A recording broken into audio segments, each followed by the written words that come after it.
ಬಿಟ್ಟು ಉಪದೇಶ ಕೊಡ್ತಕ್ಕಂಥ ಜನ ಬೀದಿ ಬೀದಿಗೂ ಸಿಗ್ತಾರೆ. ನಿಮ್ಮ ಲೈಫಲ್ಲೂ ಈ ರೀತಿ ಬಿಟ್ಟು ಉಪದೇಶ ಕೊಡ್ತಕ್ಕಂಥ ಜನ ನಿಮ್ಮ ಲೈಫಲ್ಲೂ ಇದ್ದಾರಾ? ಏನೇ ಮಾಡಿದರೂ ನಮ್ಮದೇ ತಪ್ಪು ಅಂತ ಹೇಳೋ ಜನ, ಅವರು ಕೆಲಸನೇ ಮಾಡಿದರೂ ತಪ್ಪು, ಕೆಲಸ ಮಾಡಲಿಲ್ಲ ಅಂದರೂ ತಪ್ಪು, ಲೇಟಾಗಿ ಎದ್ದರೂ ತಪ್ಪು, ಜಲ್ದಿ ಎದ್ದರೂ ತಪ್ಪು. ಜಲ್ದಿ ಎದ್ದರೆ ಯಾಕೆ ಟೆನ್ಷನ್ನು, ಇಷ್ಟು ಬೇಗ ಎದ್ದಿದೆಯಾ ಅಂತಾರೆ. ಲೇಟಾಗಿ ಎದ್ದರೆ ನಿನಗೆ ಜೀವನ ಬಗ್ಗೆ ಕಾಳಜಿ ಇಲ್ಲ, ಅದಕ್ಕೆ ಲೇಟಾಗಿ ಹೇಳ್ತೀಯಾ ಅಂತಾರೆ. ಈ ರೀತಿ ಇರ್ತಕ್ಕಂಥ ಜನ ನಾವು ಏನು ಮಾಡಿದರೂ ತಪ್ಪೇ ತಪ್ಪು. ಬಿಟ್ಟು ಉಪದೇಶ ಅಂತ ಕೊಡೋದು ಅಂತ ಮಾತ್ರ ಬಿಡಲ್ಲ ಅವರು. ಮನೆಯಲ್ಲಿ ಊಟ ಮಾಡಿ ಮತ್ತೊಬ್ಬರಿಗೆ ಬಿಟ್ಟು ಉಪದೇಶ ಹೇಳ್ಕೊತು ತಿರುಗಾಡೋ ಕೆಲಸ ಅವ್ರದ್ದಾಗಿರುತ್ತೆ. ನಮ್ಮ ಜೀವನದಲ್ಲಿ ಬಿಟ್ಟು ಉಪದೇಶ ಕೊಡ್ತಕ್ಕಂಥ ಜನ ತುಂಬ ಇದ್ದಾರೆ. ನಿಮ್ಮ ಜೀವನದಲ್ಲಿ ಇದ್ದರೆ ಕಮೆಂಟ್ ಮೂಲಕ ತಿಳಿಸಿ. ನಾವು ಯಾವ ರೀತಿ ಸಿಚುವೇಶನನ್ನು ಎದುರಿಸ್ತಾ ಇದ್ದೀವಿ ಅಂತ ಅವ್ರಿಗೆ ಗೊತ್ತಿರಲ್ಲ, ಆದರೂ ಜಜ್ಮೆಂಟ್ ಮಾತ್ರ ತುಂಬ ಚೆನ್ನಾಗೇ ಕೊಡ್ತಾರೆ. ನಮ್ಮನ್ನು ಅರ್ಥ ಮಾಡ್ಕೊಳ್ಳೋ ಜನ ಅಂತೂ ಸಿಗಲ್ಲ, ಆದರೆ ಬಿಟ್ಟು ಉಪದೇಶ ಕೊಡ್ತಕ್ಕಂಥ ಜನ ತುಂಬ ಸಿಗ್ತಾರೆ. ಹಾಗೆ ಮಾಡಿದ್ರೂ ತಪ್ಪು, ಹೀಗೆ ಮಾಡಿದರೂ ತಪ್ಪು, ನಾವು ಕೆಲ್ಸಕ್ಕೆ ಹೊಂಟ್ರೇನೂ ತಪ್ಪು. ಅಯ್ಯೋ ಕೆಲ್ಸಕ್ಕೆ ಹೋಗ್ತೀಯಾ, ಫ್ಯಾಮಿಲಿ ಎಲ್ಲ ಯಾರು ನೋಡ್ಕೋತಾರೆ, ಯಾಕೆ ಕೆಲ್ಸಕ್ಕೆ ಹೋಗ್ತೀಯಾ ಅಂತಾರೆ. ಅದೇ ಮನೆಯಲ್ಲಿದ್ದರೆ ಡೇ ಎಲ್ಲ ಮನೆಯಲ್ಲಿ ಇರ್ತೀಯಾ, ಏನು ಕೆಲಸ ಮಾಡ್ತೀಯಾ, ಬಟ್ಟೆ ತೊಳಿತೀಯಾ, ಅಡುಗೆ ಮಾಡ್ತೀಯಾ, ಅಷ್ಟೇ, ಮತ್ತೇನು ಮಾಡ್ತೀಯಾ ಅಂತಾರೆ. ಏನು ಮಾಡಿದರೂ ಈ ಜನಕ್ಕೆ ಬಿಟ್ಟು ಉಪದೇಶ ಕೊಡ್ತಕ್ಕಂಥದ್ದನ್ನು ಮಾತ್ರ ಬಿಡಲ್ಲ. ಮತ್ತು ಏನು ಗೊತ್ತಾ, ನಮ್ಮಲ್ಲಿ ಇರ್ತಕ್ಕಂಥ ತಪ್ಪುಗಳನ್ನೇ ಹುಡುಕ್ತಾರೆ ಹೊರತಾಗಿ ನಮ್ಮಲ್ಲಿರ್ತಕ್ಕಂಥ ಒಳ್ಳೆಯ ಗುಣ, ಒಳ್ಳೆಯ ಸಂದೇಶವನ್ನು ಯಾರೂ ಹೇಳಲ್ಲ. ಕೆಟ್ಟದಕ್ಕಾಗಿ ಕಾಯ್ತಕ್ಕಂಥ ಜನ ಒಳ್ಳೆಯದಕ್ಕನ್ನು ಯಾರೂ ನಂಬಲ್ಲ. ಈ ರೀತಿ ಇರ್ತಕ್ಕಂಥ ಸಮಾಜದಲ್ಲಿ ನಾವು ಯಾವ ರೀತಿ ಬದುಕಬೇಕನ್ನೋದೇ ಒಂದು ದೊಡ್ಡ ಯೋಚನೆ ಆಗಿಬಿಟ್ಟಿದೆ. ಬಿಟ್ಟು ಉಪದೇಶ ಕೊಡ್ತಕ್ಕಂಥ ಜನ ತಮ್ಮೊಳಗಿರ್ತಕ್ಕಂಥ ತಪ್ಪನ್ನು ಮುಚ್ಚಿಟ್ಟು ಬೇರೆಯವರ ತಪ್ಪನ್ನು ಹುಡುಕ್ತಾ ಹೋಗ್ತಾರೆ. ಅದೇ ಒಂದು ಹಿರಿಯರ ಮಾತು ಹೇಳಿದಾರಲ್ವ, ತಮ್ಮ ತಟ್ಟೆಯಲ್ಲಿರ್ತಕ್ಕಂಥ ನೊಣ ಬಿಟ್ಟು ಬೇರೆಯವ್ರ ತಟ್ಟೆಯಲ್ಲಿರ್ತಕ್ಕಂಥ ನೊಣದ ಬಗ್ಗೆ ಯೋಚನೆ ಮಾಡ್ತಾರೆ. ಹಾಗಾಗಿ ಈ ಜೀವನದಲ್ಲಿ ಈ ಬಿಟ್ಟು ಉಪದೇಶ ಕೊಡ್ತಕ್ಕಂಥ ಜನ ಯಾವಾಗ ಕಮ್ಮಿ ಆಗ್ತಾರೋ ಗೊತ್ತಿಲ್ಲ. ಅವ್ರ ಬಗ್ಗೆನೇ ನೂರಾರು ತಪ್ಪುಗಳನ್ನ ಇಟ್ಕೊಂಡು ನಮ್ಮ ಬಗ್ಗೆ ಉಪದೇಶ ಕೊಡೋಕ್ಕೆ ಬರ್ತಾರೆ. ನಾವು ಏನು ಮಾಡಿದರೂ ಅವ್ರ ಕಣ್ಣಲ್ಲಿ ನಾವು ತಪ್ಪೇ ತಪ್ಪು. ಒಳ್ಳೆ ಬಟ್ಟೆ ಹಾಕ್ಕೊಂಡ್ರೂ ತಪ್ಪು, ನಾವು ಚೆನ್ನಾಗಿ ರೆಡಿ ಆದರೂ ತಪ್ಪು, ನಾವು ಎಲ್ಲರೂ ಹೊರಗಡೆ ಹೊಂಟರೂ ಅದು ತಪ್ಪು, ಮತ್ತು ನಾವು ಒಂದು ಸ್ವಲ್ಪ ಚೆನ್ನಾಗಿ ಇದ್ದರೆ, ನೆಮ್ಮದಿಯಾಗಿದ್ದರೆ ಅದು ತಪ್ಪು. ಇಷ್ಟು ರೆಡಿಯಾಗಿ ಎಲ್ಲಿ ಹೋಗ್ತಾ ಇದೀಯಾ ನೀನು, ಹಾಗೆ ಹೀಗೆ ಅಂತಾರೆ. ನಕ್ಕೋತಿದ್ರೆ ಏನು ತುಂಬ ಖುಷಿಯಾಗಿದೆಯಾ, ಏನು ವಿಷಯ ಅಂತಾರೆ. ಅಳ್ತಾ ಇದ್ದರೆ ಏನು ಯಾವಾಗಲೂ ಬರೀ ಅಳ್ತಾನೆ ಇರ್ತೀಯಾ ಅಂತಾರೆ. ಅವ್ರಿಗಿರ್ತಕ್ಕಂಥ ಯೋಚನೆ ನಮ್ಮ ಜೀವನದಲ್ಲಿ ನಮಗೆ ಹೆಚ್ಚಾಗಿರುತ್ತೆ.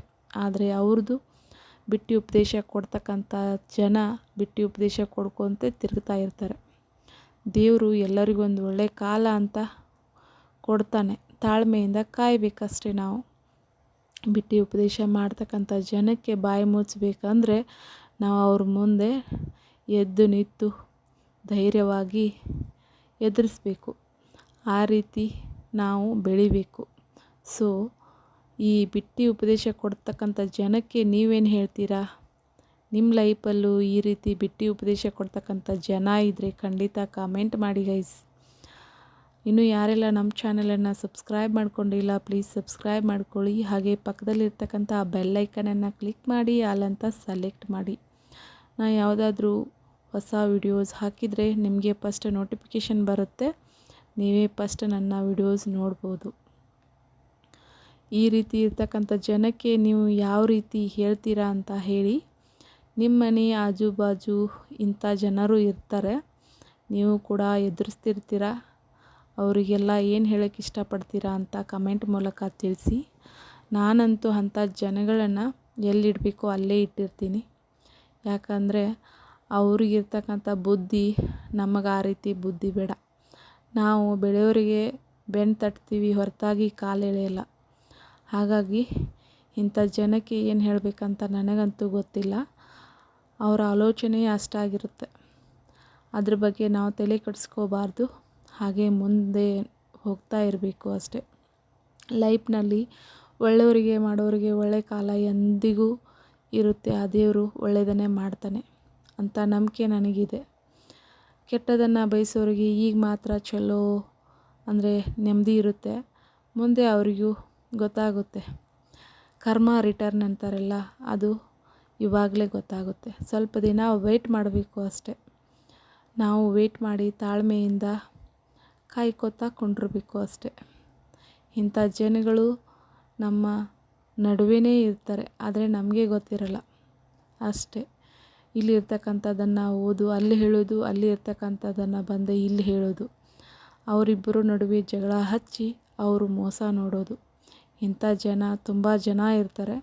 ಆದರೆ ಏನೂ ಮಾಡೋಕ್ಕಾಗಲ್ಲ. ಬೆನ್ನಿಗೆ ಚೂರಿ ಹಾಕೋದಂತಾರಲ್ಲ, ಆ ರೀತಿ ಕೆಲಸ ಮಾಡ್ತಕ್ಕಂಥ ಜನ ಇವರು.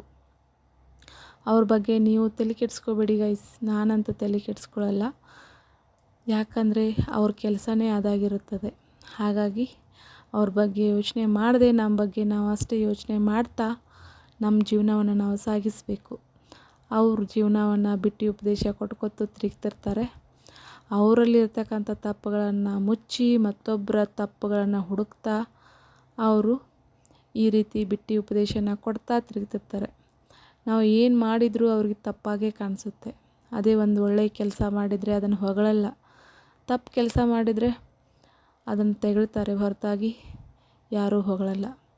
ತಪ್ಪನ್ನು ಹುಡುಕ್ತಕ್ಕಂಥ ಜನ ಒಳ್ಳೆಯದನ್ನು ಹುಡುಕಲ್ಲ. ಹಾಗಾಗಿ ನಾವು ಈ ರೀತಿ ಜನಗಳ ಮಧ್ಯೆ ಬದುಕುವುದನ್ನು ಕಲಿಬೇಕು. ಹೊರತಾಗಿ ಅವ್ರ ಬಗ್ಗೆ ಟೆನ್ಷನ್ ತೊಗೊಂಡು ನಮ್ಮ ಬಗ್ಗೆ ಮಾತಾಡ್ತಾರೆ ಇವರು ಅಂತ ಹೇಳಿಕೊಂಡು ಅವ್ರ ಬಗ್ಗೆನೇ ಆಲೋಚನೆ ಮಾಡ್ತಾ ಕುಂತ್ರೆ ನಮ್ಮ ಜೀವನ ಸಾಗಲ್ಲ. ಅವರೇನೋ ಉಪದೇಶ ಕೊಟ್ಕೊತಾ ಅವ್ರ ಜೀವನ ಸಾಗಿಸ್ತಿರ್ತಾರೆ, ಆದರೆ ಅವ್ರ ಬಗ್ಗೆ ಯೋಚನೆ ಮಾಡ್ತಾ ನಮ್ಮ ಜೀವನ ಹಾಳಾಗುತ್ತೆ. ಸೊ ಹಾಗಾಗಿ ಅವ್ರ ಬಗ್ಗೆ ಯೋಚನೆ ಮಾಡದೆ ನಮ್ಮ ಜೀವನ ಬಗ್ಗೆ ಯೋಚನೆ ಮಾಡ್ತಾ ನಾವು ಮುಂದೆ ಸಾಗಬೇಕು. ಈ ರೀತಿ ಇರ್ತಕ್ಕಂಥ ಜನಕ್ಕೆ ಆ ದೇವರು ಯಾವಾಗ ಬುದ್ಧಿ ಕೊಡ್ತಾನೋ ಗೊತ್ತಿಲ್ಲ. ಒಳ್ಳೆಯ ಬುದ್ಧಿ ಆದಷ್ಟು ಬೇಗ ಕೊಡಲಿ ಅಂತ ದೇವರಲ್ಲಿ ಕೇಳ್ಕೊತೀನಿ ನಾನಂತೂ. ಹಾಗೆ ನಮಗೆ ತಾಳ್ಮೆ ಅನ್ನೋದು ಬಹಳ ಮುಖ್ಯ. ಇವಾಗಿನ ಈ ಜನ್ರೇಷನಲ್ಲಿ ಕರ್ಮ ಅನ್ನೊಂದು ಇಲ್ಲೇ ಅನುಭವಿಸಬೇಕು.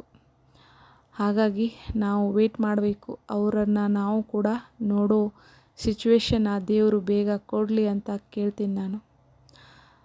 ಮತ್ತೆ ಸಿಗ್ತೀನಿ ಫ್ರೆಂಡ್ಸ್ ಬೇರೆ ಒಂದು ವಿಡಿಯೋದಲ್ಲಿ. Bye all. Thank you for the watching. ಹೀಗೆ ಸಪೋರ್ಟ್ ಮಾಡ್ತಾಯಿರಿ ಅಂತ ಹೇಳ್ತಾ ಬಾಯ್ ಬಾಯ್.